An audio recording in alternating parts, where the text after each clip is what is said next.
আন্তর্জাতিক সংবাদে আপনাকে স্বাগতম। জানিয়ে দিব বিশ্বের আলোচিত কিছু গুরুত্বপূর্ণ আন্তর্জাতিক সংবাদ। গাজার সঙ্গে যুদ্ধে জড়িয়ে চরম বিপাকে পড়েছে ইসরায়েল। চারদিক থেকে হামলার মুখে পড়ে ইসরায়েলের অভ্যন্তরীণ এবং বাণিজ্যিক সব দিক থেকে ভয়াবহ ক্ষতির সম্মুখীন হয়েছে ইহুদিবাদী দেশটি।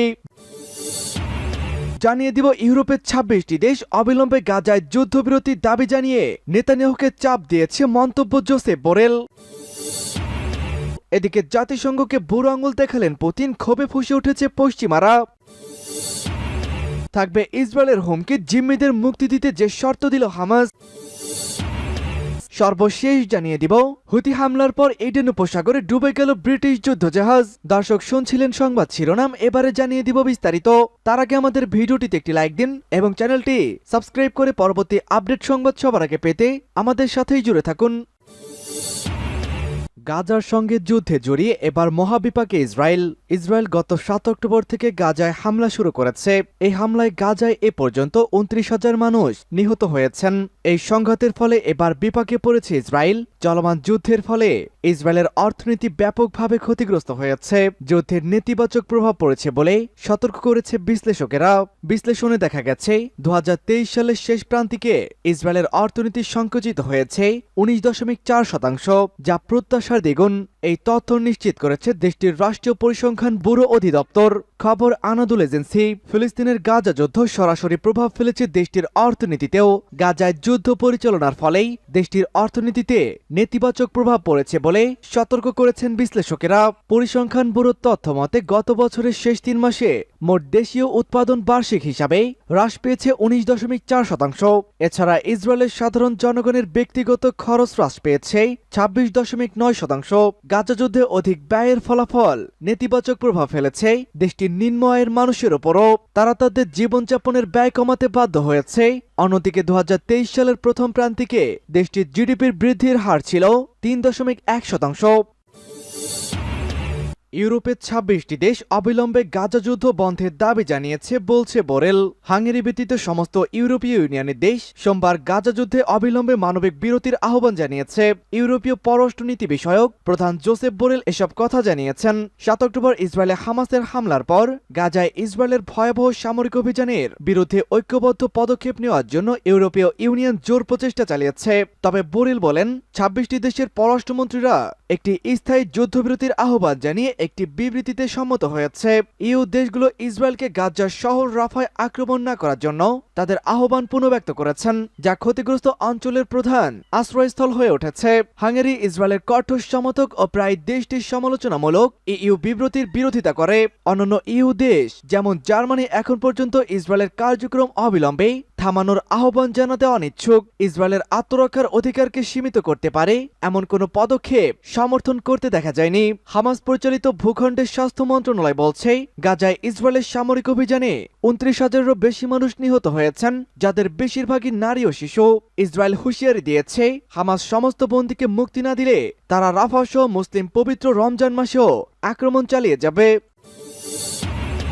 জাতিসংঘকে বুড়ো আঙুল দেখালেন পুতিন। উত্তর কোরিয়ায় যে কোনো ধরনের গাড়ি রফতানির ওপর জাতিসংঘের নিষেধাজ্ঞা রয়েছে।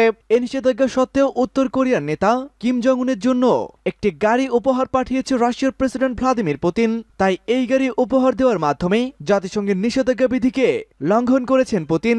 মঙ্গলবার উত্তরের রাষ্ট্রীয় বার্তা সংস্থা কেসিএন এর বরাতে এই তথ্য জানিয়েছে আল জাজিরা।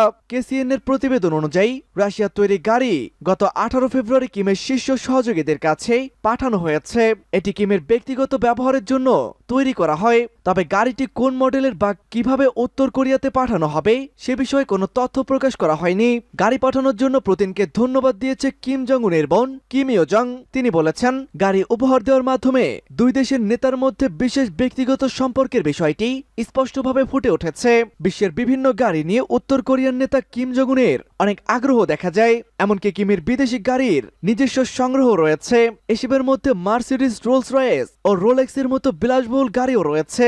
যুক্তরাষ্ট্র ও এর মিত্রদের চাপে বিশ্ব থেকে প্রায় একঘরে হয়ে রয়েছে উত্তর কোরিয়া দেশটি। এমন পরিস্থিতিতে মস্কোর সঙ্গে ঘনিষ্ঠ সম্পর্ক গড়ে তুলেছে পিংইয়ং। ২০২২ সালের ২৪শে ফেব্রুয়ারি ইউক্রেন যুদ্ধ শুরু হলে ও পিংইয়ং এর সম্পর্ক আরো ঘনিষ্ঠ হয়। ইসরায়েলের হুমকি জিম্মিদের মুক্তি দিতে যে শর্ত দিয়েছে হামাস, ফিলিস্তিনের গাজায় পূর্ণাঙ্গ যুদ্ধবিরতি কার্যকর না হলে ইসরায়েলের সঙ্গে কোনো ধরনের বন্দি বিনিময় চুক্তিতে যাবে না। ফিলিস্তিনের স্বাধীনতা গোষ্ঠী হামাস সোমবার গণমাধ্যমের সঙ্গে এক সাক্ষাৎকারে এমন কথা জানিয়েছে। সংবাদ মাধ্যমটির রাজনৈতিক ব্যুরোর সদস্য খলিল আল খাইয়া প্রতিবেদনে বলা হয়েছে, গাজায় স্থায়ী যুদ্ধবিরতির লক্ষ্যে হামাস 3টি শর্ত দিয়েছে। শর্তগুলো হচ্ছে, প্রথমত গাজা অঞ্চলের বাসিন্দাদের সব রকমের সহায়তা নিশ্চিত করতে ইসরায়েলি বাধার অবসান এবং বাসিন্দাদের স্বাভাবিক জীবন নিশ্চিত করতে হবে। দ্বিতীয়ত, ইসরায়েলি বাহিনীর হামলা পুরোপুরি বন্ধ করা এবং তৃতীয়ত, তেল আবিবের কারাগারে আটক থাকা প্রায় 10,000 বন্দী ফিলিস্তিনিদের মুক্তি নিশ্চিত করতে হবে। কেবলমাত্র এই সব বিষয়ে একমত হলেই জিম্মি মুক্তির চুক্তিতে মত দেওয়ার কথা জানিয়েছে হামাসের ওই নেতা।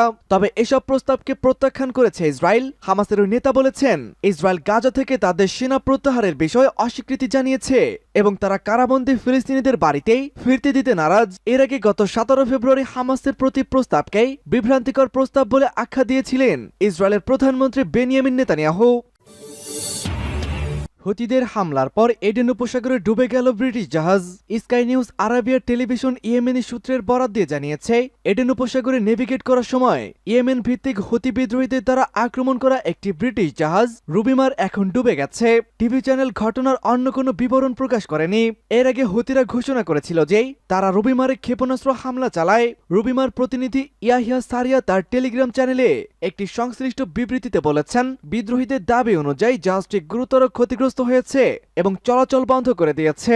হুতিরা স্বীকার করেছে যে রুবিমার ডুবে যাওয়ার ঝুঁকিতে থাকতে পারে। গত বছরের অক্টোবরে গাজা উপত্যকায় ফিলিস্তিন ইসরায়েল সংঘাত বৃদ্ধি পাওয়ার পর থেকেই হুতিরা হুঁশিয়ারি দিয়েছিল যে তারা ইহুদি রাষ্ট্রের সাথে যুক্ত জাহাজগুলোকে লোহিত সাগর এবং বাব আল মানদেব প্রণালীর মধ্য দিয়ে যেতে বাধা দিতে হামলা চালাবে, যতক্ষণ না তেল আবিব ফিলিস্তিনি হামাসের বিরুদ্ধে বিরোধপূর্ণ ছিটমহলে তার সামরিক অভিযানকে বন্ধ করে দেয়।